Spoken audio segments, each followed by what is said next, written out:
Good morning to the Alief ISD board members as well as stakeholders that are here for the Plan for Program Evaluation presentation.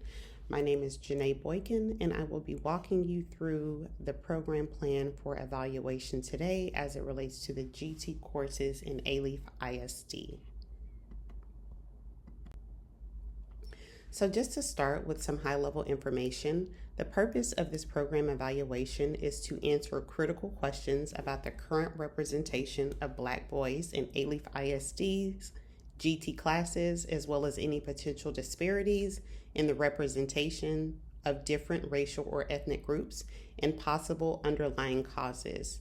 The findings of this evaluation will be used primarily by Alief ISD administrators, including the superintendent, board of trustees, and heads of the advanced academic department.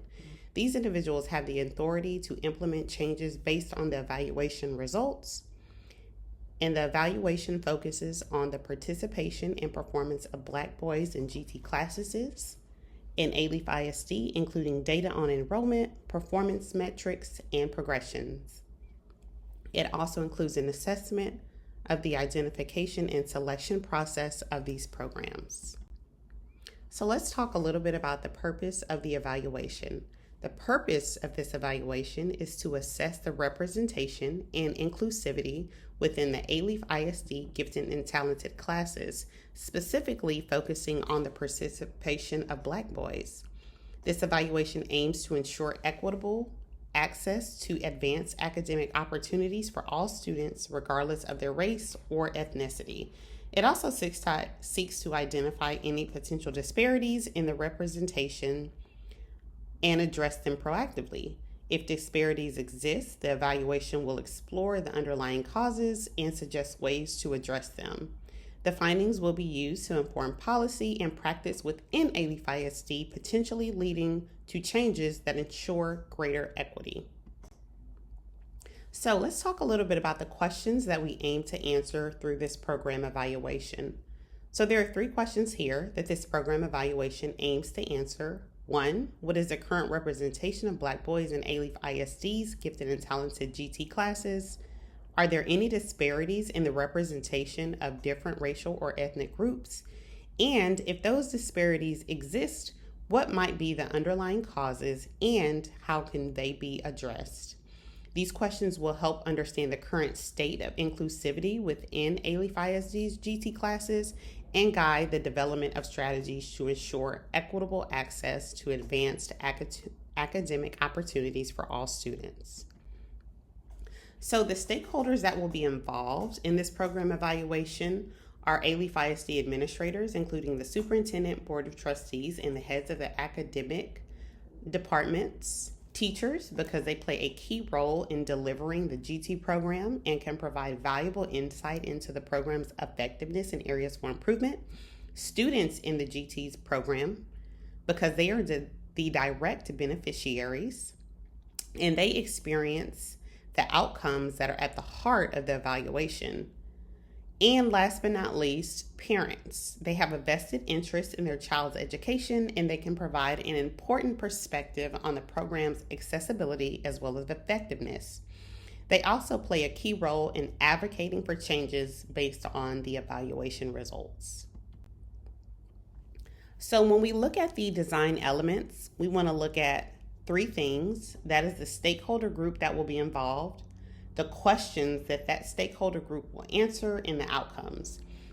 So for the Alief ISD administrators, the questions that they will be answering are: what are the current representation of Black boys in the GT classes? Are there disparities that exist? And if they exist, what could be the underlying causes? And how they would use the outcome to these questions are that they would use evaluation findings to inform policy and practice within Alief. If underrepresentation is revealed, it could lead to a reevaluation of Alief's identification process. Next, we have our teachers. The questions they will be answering is: how effective is the current identification and selection process?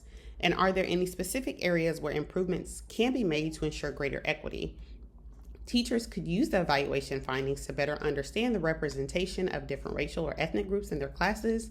This could also help them tailor their teaching strategies to ensure all students have equal opportunities to succeed. And last but not least, we have parents. The questions that they will be answering is how inclusive is the GT program to participation for certain racial or ethnic groups? And if so, what steps are being taken to address any barriers that could exist? So the parents and students could use the evaluation findings to better understand the inclusivity of the GT program, and this could help them to advocate for changes if necessary and ensure that all students have equal access to advanced academic opportunities. So again, the questions they are answering are: how inclusive are the GT programs? Are there any barriers to participation? And if there are barriers, what steps are being taken to address the barriers? So let's look a little bit at the timeline. So this is on a 6-week timeline. So week 1, we're going to be planning and preparing. So we want to define the scope of the evaluation, identify the stakeholders, and develop the evaluation plan. The resources that this would include is time from the evaluation team, access to records, and a meeting space. Week 2, we're going to be collecting data, quantitative data, and we're going to be collecting that data from records on student demographics, as well as GT program participation and performance metrics. Week 3, we're going to be collecting more data. This time it will be qualitative data.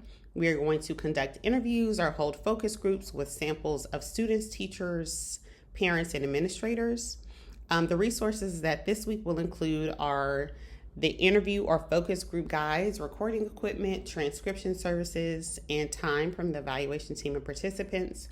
Week 4, we are going to analyze the quantitative data. So we're going to look at our data to define trends.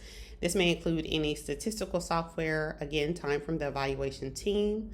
Week 5, we're going to be analyzing our qualitative data. So we're going to be analyzing the interview or focus group responses to understand perceptions and experiences related to the GT program and identify areas for improvement. So again, this could also include some data analysis software, and again, time from the evaluation team. And then week 6, we're going to be reporting and disseminating. So we're going to be preparing a comprehensive evaluation report and disseminating the key findings to the key stakeholders. And this will require, again, time from the evaluation team and a meeting space. So of course, when we're considering a program evaluation, we do want to look at budget. So for our personnel costs, our in-district costs, we want to look at the team that will create this program evaluation. And if their hourly rate is about $30, the cost would be about 10 hours per week at 6 weeks. So we're looking at about $1,800. If there are any out-of-district personnel, like if you choose to hire a consultant, typically the average consultant charges about $100 per hour. They may work 20 hours over the next 6 weeks, so that would be at about a cost of $2,000. If there are any direct costs, we're looking at materials or supplies that could range between $50. However, there are likely a lot of materials that are already in place. If we are going to be printing the reports, we want to reach out to the local print shop. And if we are not able to print at the local print shop, a cost per page is about 10 cents at the local print shop. It would depend on the number of pages. So for example, if there are 200 pages at 10 cents a page, that would be about $20 per comprehensive evaluation. And if there are going to be any indirect costs like utilities, internet services, or office space, if the monthly cost of these services is about $200 and about $25 is in use for the project, that'd be about $200 a month. For about 1.5 months, at 6 weeks, it'd be about $75. So when we look at the cost or the impact to the organization, we want to inform policy and practice, enhance equity and inclusivity. We want to include student outcomes, and that is going to build trust and transparency, and then guide future evaluations in Alief ISD. So all of the findings for this evaluation will be used to inform policy and practice within Alief ISD. If there are underrepresentation or disparities that exist, we could reevaluate our identification process for the programs and potentially prompt changes to ensure greater equity. And this is an investment in our students, our schools, and our future. It's a chance to lead by example and show the commitment that ALEAF has to diversity, equity, and inclusion in education. So it's really important that we seize this opportunity and allow this evaluation for the betterment of our educational system and for the bright future of all our students. I want to thank you again for your time. My name is Janae Boykin, and I look forward to any further questions that you may have.